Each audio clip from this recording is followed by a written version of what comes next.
আজও একটা মাছ হলো না, কি করে চলবে সংসার? এ কি, নদীতে ছোট্ট একটা মেয়ে ভেসে আসছে। কে তুমি?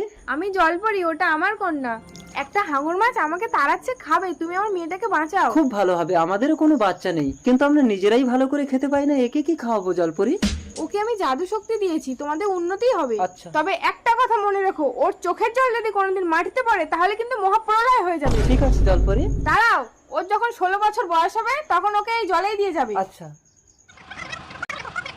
আমি এর নাম দেবো জল্পনা, কিন্তু এ যদি খিদেতে কান্না করে, এর চোখের জল মাটিতে পড়লে তো আমরা ধ্বংস হয়ে যাব। তুমি ওকে দুধ দাও। আমি তো বাঝা, আমার তো বাচ্চা হয়নি, আমার দুধ হবে কি করে? ঠিক আছে দাঁড়াও, আমি দুধ আনছি। চুপ কর, বলিস না। এখনো আসছে না কেন?